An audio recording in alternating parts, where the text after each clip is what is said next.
Alright guys, I cannot say enough about the fly, man.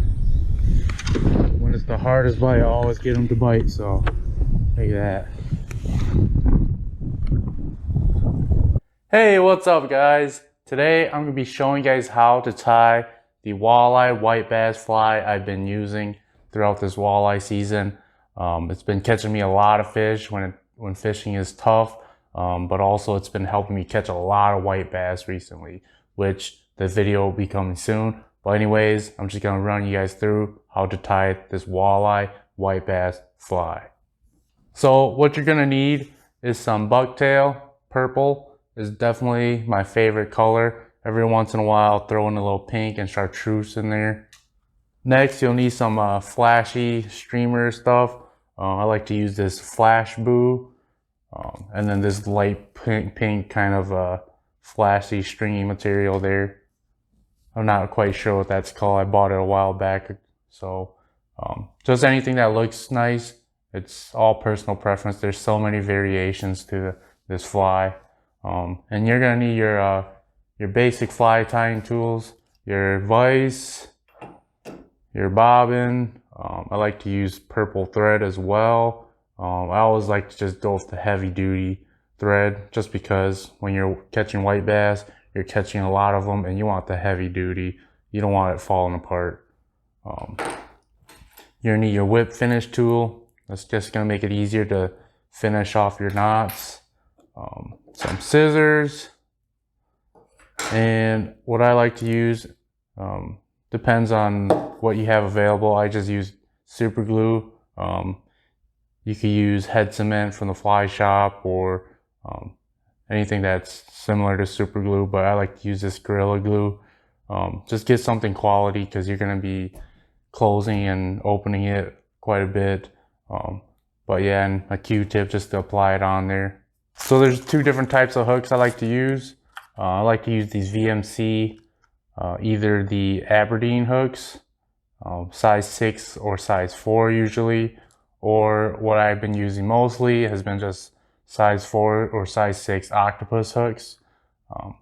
Yeah, I prefer the octopus hooks because especially when you put on those minnows, there's not as much of a gap with the Aberdeen hooks, so you do get a lot more better hook sets, and you know, the fish stay on usually a little bit better. But if you're just throwing a plain fly, I would definitely use the Aberdeen hook just because it has a longer shank. And then you're just gonna need some sort of pad, cardboard, foam pad, just to stick your flies on there while they dry. Alright, so the first thing you do is you put the hook on the vise, and then we're gonna grab our bobbin and start wrapping the hook.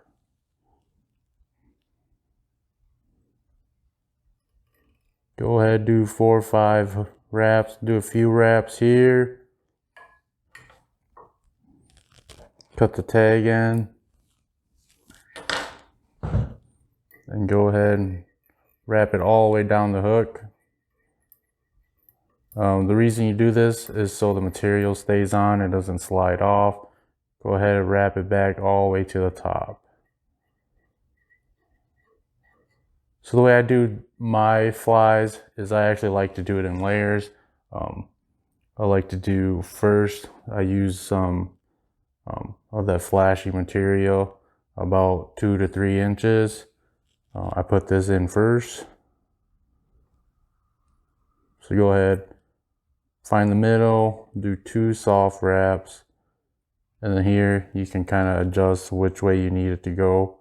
But once it's good, go ahead, fold it back, and then do some tight wraps to hold it down. All right, so there's our first layer. Then go ahead and grab just a pinch, depending how much you want. I usually use like about, you know, a 1/4 inch pinch of bucktail, about 2.5 to 3 inches long, somewhere about that much.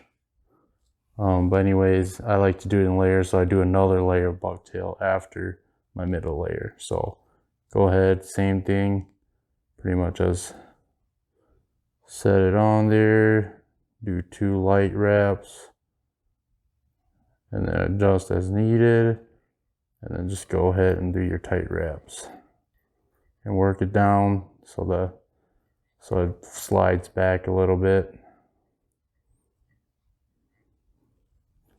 There we go. And then I like to put my flash boot on there. That's my middle layer usually, about 2 to 3 inches again. Go ahead and do your 2 soft wraps. Adjust as needed, fold it back, and then do your tight wraps.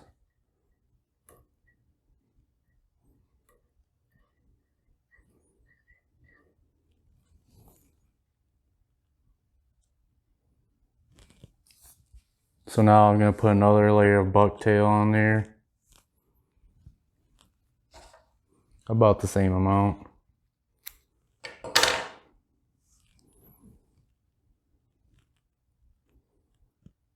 Again, lay it on there, do your 2 light wraps.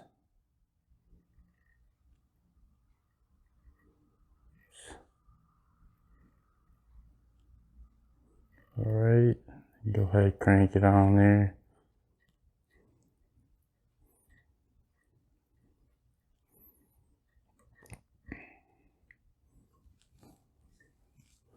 All right, and I like to put one more layer of the flashing material on there.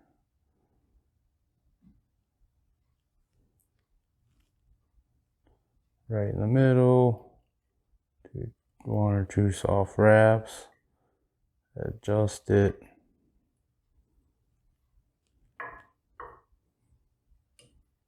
Then go ahead and do your tight wraps.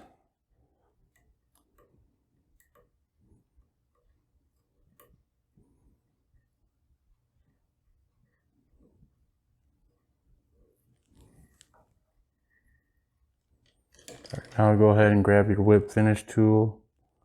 The easiest way I found to use this is just hook it here and then bring it back, hook it there, form that triangle, and then start wrapping.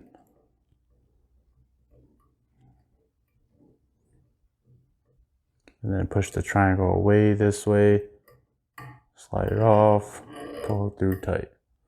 Go ahead, do it again.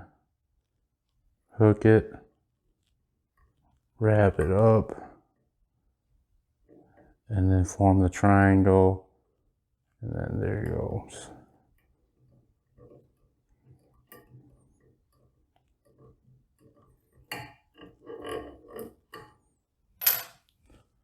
Now go ahead, cut the tail end.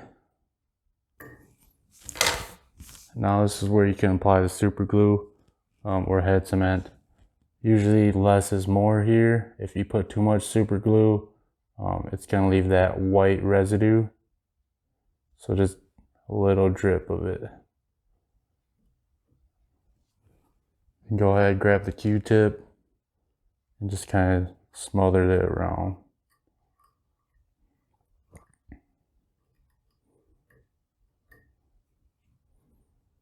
And there you have it. You have your walleye white bass fly. Alright, so once you have the fly tied, the way I like to rig it up is the Wolf River rig. Pretty much it's going to be a 3-way swivel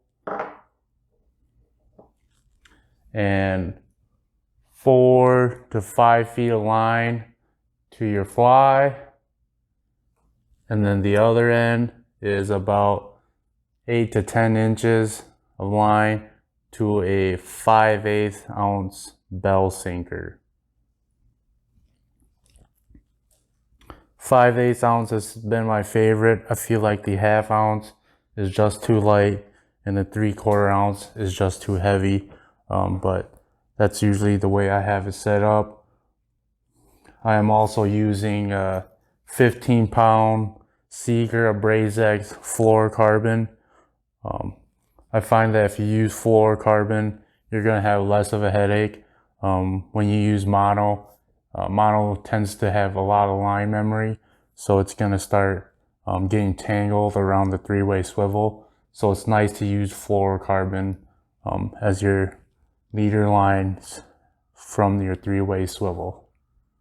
So my tip for using this, or actually moving around, traveling with it, is actually buying one of these clam bait holders. If you've done this before, you know that this bell sinker always gets tangled up in your rods, and if you have other rods, it's always going to get a big tangle. And you know, you always want to pre-tie this because it's kind of a lot of work to get this setup going. But yes, you gotta get one of these clam bait holders. It holds that sinker really nice there, and it helps you avoid all that tangling. All right, so to work this fly, there's a couple different cadences that you can try. My go-to obviously is slow and steady, working that bottom. Pretty much cast it out there, feel that bell sinker hit the bottom, and then just do a little pop, and feel it hit the bottom again, and just do a little pop, and let it hit the bottom again and do a little pop.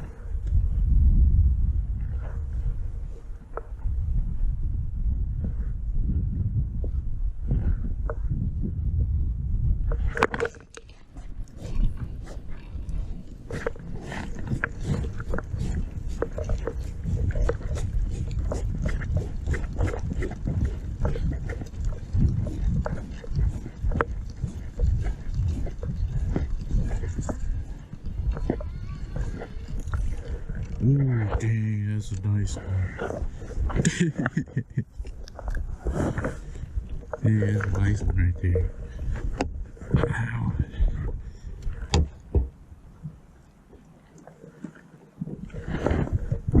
Usually this is when the fish are hugging bottom, or they're not really aggressive.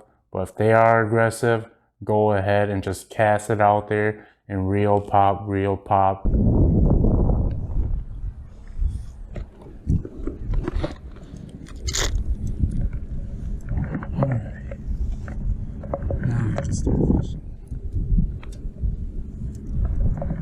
Should I fish back here with you? Or should I fish in the front? That one? Taylor for another fish already. I didn't even start fishing yet. Watch out, don't let it get to the trolling motor. Is it a big one? Catfish? Or another whitey?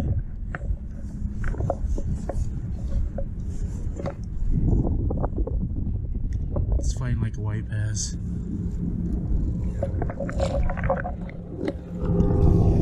Oh yeah, another fish.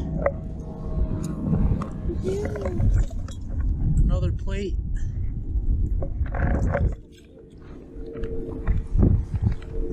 Smile if I can. Well, I hope that helped you guys out. There's nothing better than making your own lure and just making a killing with it. I think that's why I like tying my own fly so much. I don't know how many fish I've caught with the fly, but yeah, anyways, if you guys do have any questions, please feel free to ask, leave a comment below, private message me. But anyways, I hope you guys enjoyed that video. Hopefully it gets you some white bass this season. But anyways, if you guys can, please like and subscribe. Thank you guys.